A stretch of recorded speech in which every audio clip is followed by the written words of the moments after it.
बाबा जी और हजूर जी की प्यारी साध संगत जी, आप सभी को प्यार भरी राधा स्वामी जी।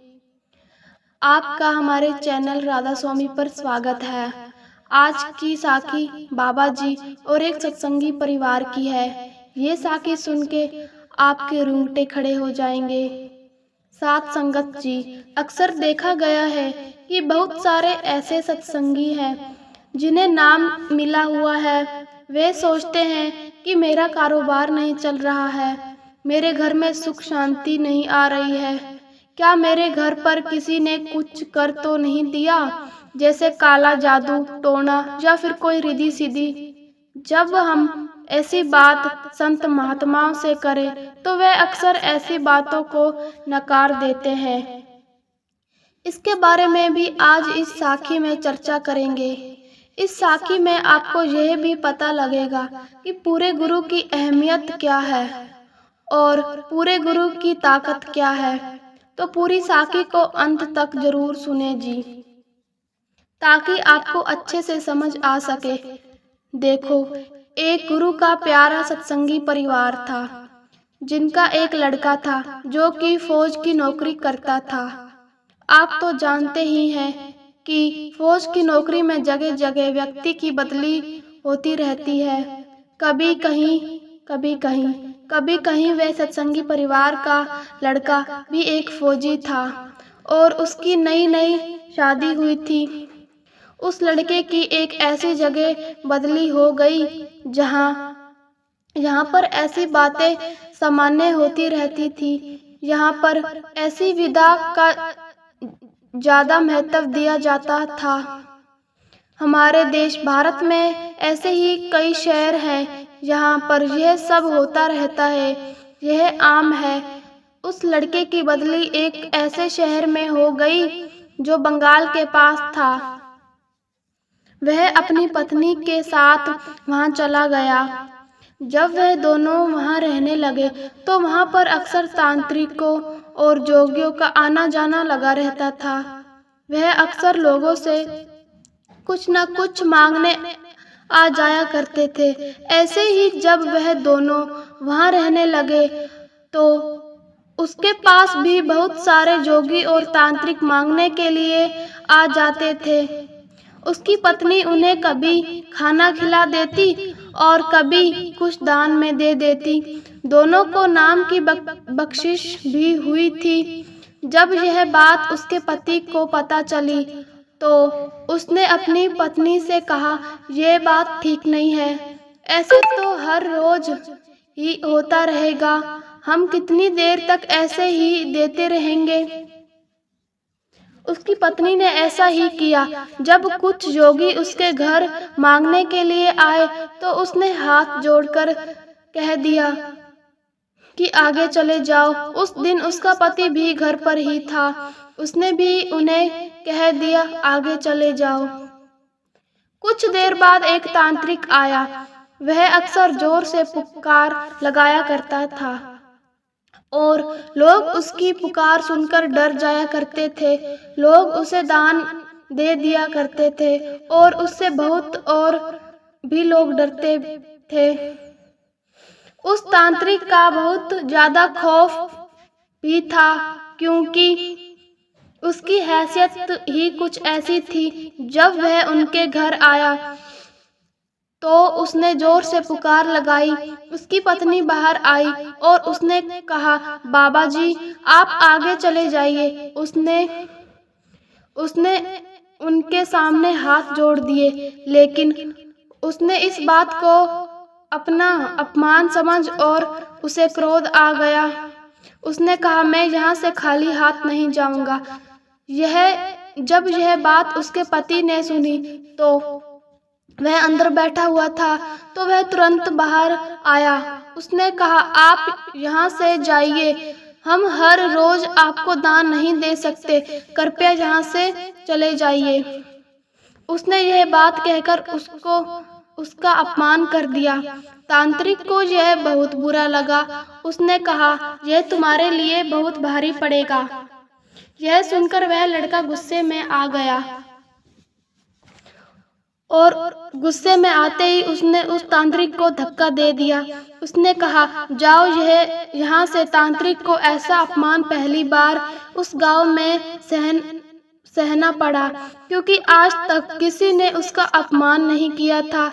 आसपास यह खबर फैल गई कि फौजी लड़के ने तांत्रिक के साथ ऐसा किया है। तांत्रिक को बहुत ठेस पहुंची और उसने मन बना लिया कि वह उसे सबक सिखा कर रहेगा। उसने अपनी काली विदा से उसे नुकसान पहुंचाने की कोशिश की, लेकिन जब भी वह ऐसा करता तो उसका वार वापस आ जाता था। उसे समझ नहीं आ रहा था कि ऐसा क्यों हो रहा है। तब उसे पता चला कि उसकी रक्षा उसका गुरु कर रहा है।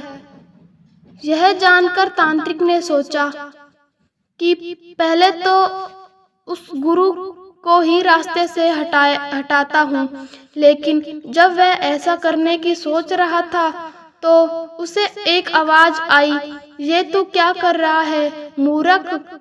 तुझे नहीं पता कि तेरा पाला किससे पड़ा है? तू जिससे निपटने की कोशिश कर रहा है वह कोई आम इंसान नहीं है, वह हमसे बहुत ऊपर है, वह एक बहुत बड़ी शक्ति है। तू तो क्या, मैं भी उसके सामने खड़ा नहीं हो सकता। यह बात का उस पर कोई असर नहीं हुआ। उसने फिर से वही सब करना शुरू कर दिया। वैसे करता तो सतगुरु को पता था कि मेरे शिष्य पर एक बहुत बड़ा संकट मंडरा रहा है। वह हर पल उसकी संभाल करते थे। गुरु प्यारी साध संगत जी, गुरु की अहमियत हमें नहीं पता। हमें यह नहीं पता कि हमारे साथ साथ क्या होता है, लेकिन सतगुरु जानते हैं कि मेरे शिष्य पर कौन सी समस्या आने वाली है। उसे हमारे पास से पहुंचने ही नहीं देते, उसे पहले ही नष्ट कर देते हैं ताकि उनके शिष्य को कोई नुकसान ना हो सके। तो गुरुमुख यह होती है। गुरु की अहमियत इसलिए तो फरमाया गया है कि गुरु का होना जीवन में बहुत जरूरी है। बिना गुरु के हम एक लाश हैं, एक जिंदा लाश के समान है। इतनी कृपया गुरु हम पर करते हैं और वह केवल हमसे एक ही चीज तो मांगते हैं, माली की भजन बंद की। इसमें भी उनका कोई फायदा नहीं है, इसमें भी हमारा फायदा है। जब वह नाम की बख्शीश करते हैं तो हमारी संभाल उनकी जिम्मेदारी हो जाती है, लेकिन हम बहुत आसानी से कह देते हैं कि यह नहीं हुआ, ऐसा होना चाहिए था। लेकिन हम यह नहीं जानते कि सतगुरु कैसे कैसे हमारी संभाल कर रहे हैं। कौन कौन सी ऐसी चीज मुश्किलें हमारी जिंदगी में आने वाली होती है जिन्हें वह पहले ही नष्ट कर देते हैं, वह उन्हें हमारे पास भी नहीं आने देते। ऐसा ही उस लड़के के साथ भी हुआ। उस तांत्रिक ने फिर एक प्रयास किया। अब उसका एक प्रयास किया कि लड़के की मृत्यु होना आवश्यक था। जब उस महात्मा को यह खबर हुई कि इस तांत्रिक ने अब अपनी हद पार कर दी, तब उन्होंने अपनी आंखें बंद की। वह उसके कोसों दूर बैठे हुए थे, लेकिन उन्हें वहां भी खबर थी कि मेरे शिष्य के साथ क्या क्या हो रहा है। उन्होंने अपनी आंखें बंद की और जैसे ही उन्होंने मालिक के आगे अरदास की, उसकी जुबान भी चली गई। उस तांत्रिक की जुबान चली गई। तब उस तांत्रिक को यह पता चला कि मेरा पाला एक बहुत बड़ी शक्ति के साथ पड़ा था। मुझे समझने की कोशिश भी की गई, समझाने की कोशिश भी की गई, लेकिन मैं नहीं माना, तो इसी का फल मुझे आज भुगतना पड़ रहा है। तो गुरु प्यारी साध संगत जी, ऐसे एक पूर्ण संत सतगुरु हमारी संभाल करते हैं। पूरा संत सतगुरु हमें यूं ही नहीं बार बार कहते, उनका कोई मकसद होता है। जब भी वे हमें कहते हैं कि भाई मालिक की भजन बंदगी करो, मालिक का भजन बंदगी करो। वह हमें बार बार चेतावनी देते हैं। जब वे हमें नाम की बख्शिश करते हैं तब वे हमारी जिम्मेदारी लेते हैं। इसलिए जिन्हें वे नाम की बख्शिश करते हैं उन पर उनकी कृपा सदा के लिए बनी रहती है। कोई भी ऐसी चीज उनके शिष्य के आसपास नहीं मंडराती। लेकिन हम अक्सर ऐसे सवाल अपने सतगुरु से पूछते हैं। जब हम ऐसी बातें उनसे करने की कोशिश करते हैं तो वह अक्सर ऐसी बातों को नकार देते हैं। वह इसलिए करते हैं क्योंकि गुरुमुख जो पूरा गुरु होता है उसकी व्यवस्था बहुत ऊंची होती है। उन्हें इन सब चीजों से कोई लेना देना नहीं होता। यह चीजें नीचे होती है। वह एक गुरु ऊपर की अवस्था का मालिक होता है। वह कुल मालिक का रूप होता है। इसलिए वह इन सब बातों को नकार देते हैं और इनके बारे में ज्यादा जिक्र नहीं करते। वह नहीं चाहते कि उनके बच्चे इन सब बातों में पड़ जाएं। वह चाहते हैं कि उनके बच्चे भी उन जैसे बन जाएं। एक पूरा संत सतगुरु अपने शिष्य को भी अपने जैसा बनाने की कोशिश करता है। वह नहीं चाहता कि उनका शिष्य इन सब बातों में उलझा पड़ा रहे। हमारा इनसे कोई लेना देना नहीं है। सच्चा धाम केवल सचखंड है। हमें मालिक की भजन बंदगी करके अपने सच्चे धाम जाना चाहिए, ना कि ऐसी बातों में पड़कर अपना समय व्यर्थ करना चाहिए। इसलिए ऐसी बातों को नकार देते हैं और ज्यादा ध्यान नहीं देते। तो गुरु प्यारी साध संगत जी, इस साखी से हमें यही शिक्षा मिलती है कि जिन्हें एक पूरे संत सतगुरु से नाम मिला है उन्हें किसी बात की कोई चिंता करने की जरूरत ही नहीं है। उन पर ऐसी कोई भी ताकत का नहीं वार कर सकती, क्योंकि उनकी संभाल खुद कुल मालिक करते हैं, खुद बाबा जी करते हैं। उससे ऊपर और कोई भी नहीं है। ऐसी चीजें हमारे आसपास तो क्या हमारे कोसों दूर भी नहीं आती। जिन्हें एक पूरे संत सतगुरु से नाम की बख्शीश हो जाती है तो देखो, इसलिए बाबा जी कहते हैं भाई नाम की कमाई कर लिया करो। जो मिलेगा ना आपको अपनी करने का मिलेगा। आपके पीछे पीछे क्या हो रहा है वह सिर्फ गुरु को पता है, आपको नहीं पता। जब हम नाम को निरंतर जप रहते हैं, हमारे मन में जो भी विचार चलते हैं उन्हें आने दो, जो होता है होने दो। परिस्थितियां उथल पुथल होती है तो होने दो, लेकिन आप भजन बंदगी को समय जरूर दो। सुबह और शाम जरूर बैठो। जब भी वक्त मिले, चाहे दोपहर को बैठो, चाहे सुबह बैठो, चाहे शाम को बैठो। जब भी बैठना हो, मतलब बैठना तो बैठना है, कोई बहाना नहीं, कुछ नहीं। साथ संगत जी, आप सब जानते हैं बाबा जी संगत को तारने के लिए, दर्शन के लिए क्या कुछ नहीं करते। एक और साखी सुनाती हूँ आपको। एक सत्संगी आदमी था। वे ब्यास स्टेशन पर जो भी कूड़ा वगैरह पड़ा रहता था वह एक बोरी में भर लेता था। यानी वह स्टेशन पर भी सेवा करता था। स्टेशन पर आने वाली संगत सब उसे पागल समझते थे। जो घोड़े वगैरह होते थे वे लीद करते थे तो वह भी उठाकर बोरी में डाल लेता था। स्टेशन पर बैठकर जो संगत खाना वगैरह खाती थी या फ्रूटी वगैरह पीती थी तो वह उठाकर अपनी बोरी में डाल देता था।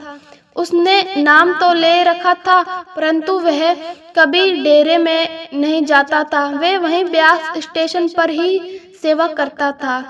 वह हमेशा स्टेशन पर ही रहता था और वहीं पर बैठकर भजन बंदगी किया करता था। लोग उसको पागल ही कहते थे कि इसको तो क्या कोई काम नहीं है, ये तो बस घोड़ों की लीद वगैरह ही उठाता रहता है। पहले तो बहुत सेवा होती थी, घोड़े बहुत होते थे, लेकिन अब तो एक दो ही घोड़े रह गए। घोड़े तो कहीं भी लीद कर देते हैं तो वह वहां से उठा लेता था। वह तो सेवा करता था। साध संगत जी, एक दिन बाबा जी ब्यास डेरे के बाहर अस्पताल में जा रहे थे। वे स्टेशन पर आ गए। बाबा जी के दर्शनों के लिए काफी संगत वहां लाइन में खड़ी हो गई। जब उसको पता चला, उस सेवादार को, बाबा जी आ रहे हैं, तो वह भाई वहां से सफाई करने लगा। वह घोड़ों की लीद उठा रहा था, उसका सिर नीचे ही था। बाबा जी उधर से आ गए। बाबा जी ने कार के शीशे खोले और उस भाई से बोले, कभी आराम भी कर लिया कर। उसको पता नहीं था कि यह बाबा जी हैं, तो वह सिर नीचे करके वह भाई भी बोला, कभी तुम भी आराम से नहीं बैठते हो? जब देखो उसने सिर उठाया तो जब देखो लगे रहते हो। उसने सिर उठाया तो बाबा जी ने उस पर अपनी दृष्टि डाली और कार का शीशा बंद करके किसी पेशेंट को देखने के लिए ब्यास डेरे के अस्पताल में चले गए। थोड़ी देर बाद जब बाबा जी उधर से वापस आए तो बाबा जी की नजरें उसको ढूंढ रही थी। सारी संगत तो बाबा जी के दर्शनों के लिए बैठी हुई थी, पर वह कहीं से भी नहीं दिखा। उस दिन के बाद कभी स्टेशन पर भी नहीं दिखाई दिया। उसको मालूम था कि लोग उससे पूछेंगे, तुझे बाबा जी ने क्या कहा, तूने बाबा जी को क्या जवाब दिया? क्योंकि वह तो अंदर से सतगुरु के साथ जुड़ा हुआ था। उसकी लिफ्ट मालिक से लगी हुई थी। बाहर से तो वह पागलों की तरह बिहेव करता था। लोग उसे पागल समझते थे। वह तो किसी को कुछ नहीं कहता था, बस सेवा में लगा रहता था। सतगुरु जी के दर्शन करने से उसके सारे पाप धुल गए। वह सिमरन में ऐसा मगन हो गया कि अब वह दिन रात सिमरन में ही लगा रहता है और बाबा जी का बार बार शुक्र करता रहता है। वह डेरे में बाबा जी के दर्शन करने के लिए नहीं जाता था, लेकिन बाबा जी उसको दर्शन देने के लिए स्टेशन पर आ गए। बाबा जी के दर्शन करके उस सेवादार की जिंदगी बदल गई। तो बाबा जी हमें यही समझाते हैं कि हम इस दुनिया में आए हैं और हम सिर्फ भजन बंदगी करने के लिए आए हैं। तो कितनी हो सके बाबा जी की ज़्यादा से ज़्यादा भजन बंदगी कीजिए। राधा स्वामी जी, अगर आप इस चैनल पे नए हैं, राधा स्वामी साक्षात चैनल को सब्सक्राइब कर लीजिए। और आप यहाँ से भी सुन रहे हैं, अपना शहर का नाम कमेंट में ज़रूर लिखिए। राधा